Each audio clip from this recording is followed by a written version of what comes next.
Selamat pagi anak Tuhan dimanapun berada. Kita kembali repa yang terambil dari Injil Markus pasal 2 ayat yang pertama sampai dengan 12. Saya akan membaca ayat 1 sampai dengan ayat 5, kemudian nanti ayat 11 dan 12. Demikian firman Tuhan. Kemudian sesudah lewat beberapa hari waktu Yesus datang lagi ke Kapernaum, tersiarlah kabar bahwa ia ada di rumah.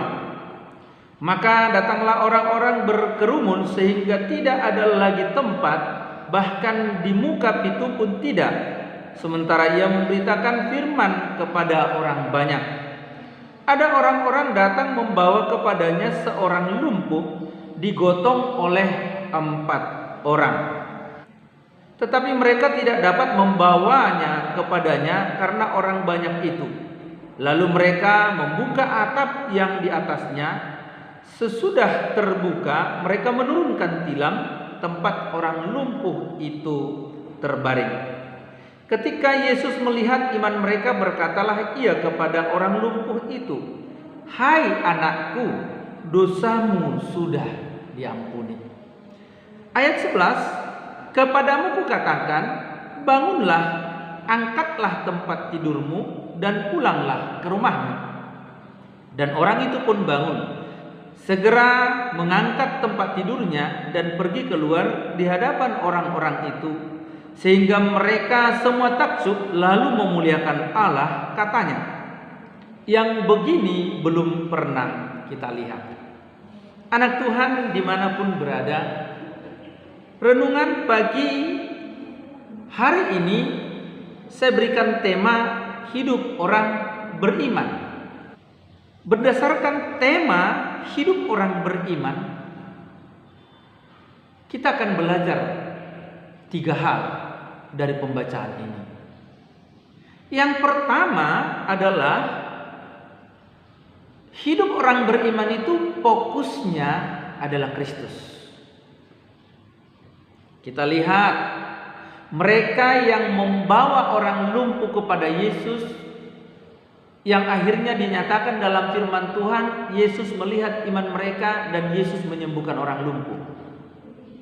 Apa yang mendasari mereka? Yang mendasari mereka adalah Kristus.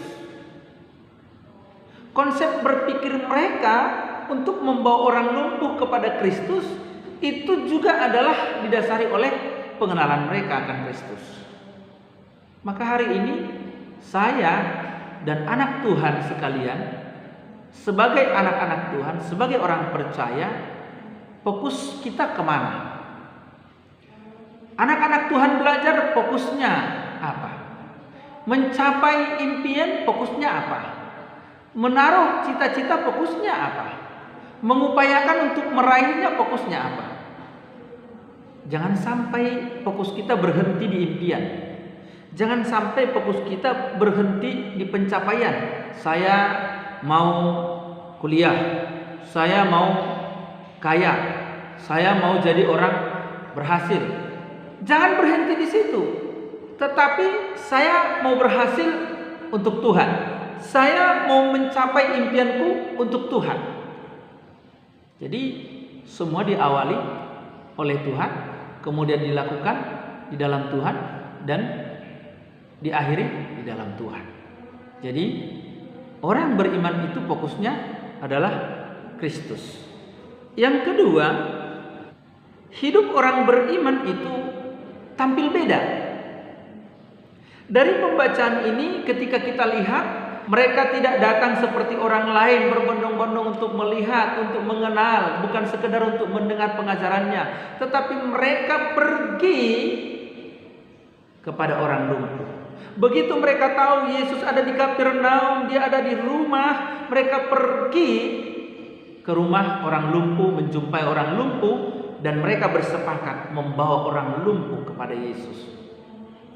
Untuk memberitahu begini, orang beriman itu dikatakan dia tampil beda karena memang kesenangannya adalah menyenangkan orang.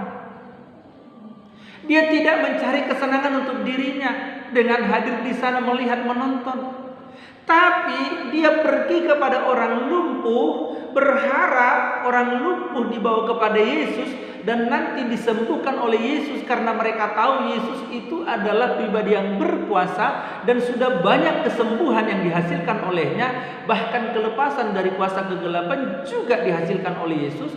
Mereka berharap orang lumpuh ini mendapat kesembuhan sehingga orang lumpuh ini menjadi hidup normal. Tentu kesenangan juga akan menjadi bagian orang lumpuh. Nah, orang-orang ini kesenangannya adalah kalau orang lumpuh itu sembuh dan akhirnya senang. Dan itu menjadi kesenangan bagi mereka. Orang Kristen seperti ini. Orang Kristen itu ketika dia menyenangkan orang, itulah kesenangan orang Kristen. Walaupun mungkin ketika menolong orang lain, dia juga mengalami pergumulan. Tampil bedanya mereka adalah orang percaya itu, orang beriman itu pantang menyerah.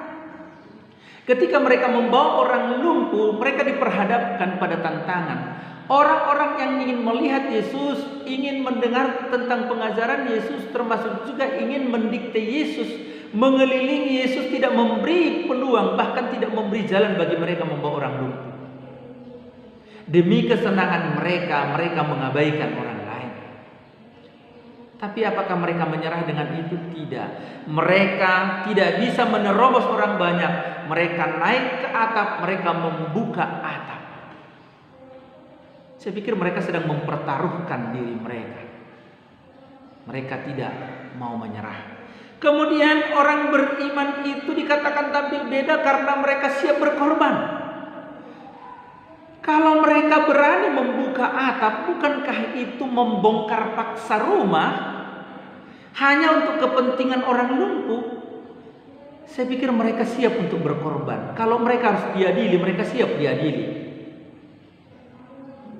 Ini menjadi gambaran bagi kita. Seperti inilah orang beriman. Dia siap berkorban.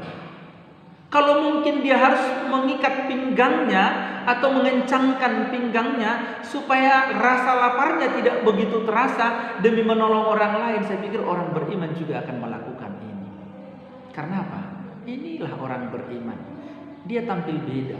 Tampil bedanya dia siap berkorban. Yang ketiga, hidup orang beriman, dia hidup bagi kemuliaan Tuhan. Kita lihat ketika orang ini membawa orang lumpuh kepada Yesus, apa yang terjadi di sana? Dikatakan Yesus melihat iman mereka sehingga Yesus menyembuhkan orang lumpuh. Hadirnya mereka di sana, perjalanan dan upaya mereka ada di sana menghasilkan mujizat yang dilihat oleh orang banyak. Di sana Allah menyatakan kuasanya, terjadi mujizat dan orang banyak takjub.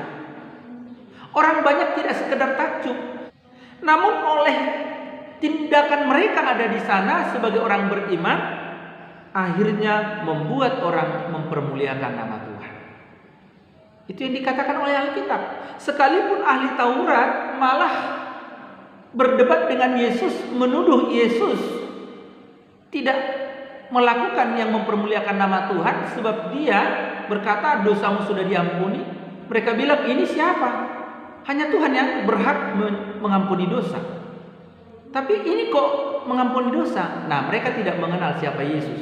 Tetapi orang-orang yang membawa orang lumpuh ini tahu Yesus, percaya Yesus, hadirnya mereka membuat Tuhan menyatakan kuasanya, kemuliaan Allah dinyatakan. Akhirnya orang takjub dan orang mempermuliakan Yesus. Harusnya inilah yang menjadi hidup orang beriman, yaitu hidup bagi kemuliaan nama Tuhan. Kita berharap kita semua anak-anak Tuhan juga hidup demikian. Amin. Kita berdoa. Tuhan Yesus, terima kasih. Hari ini kami kembali diingatkan tentang keberadaan hidup kami sebagai orang beriman, supaya kami hidup fokus untuk Kristus dan kami tampil beda di tengah-tengah dunia ini. Bahkan kami hidup bagi kemuliaan nama-Mu. Di dalam dan demi nama Yesus kami berdoa. Haleluya. Amin.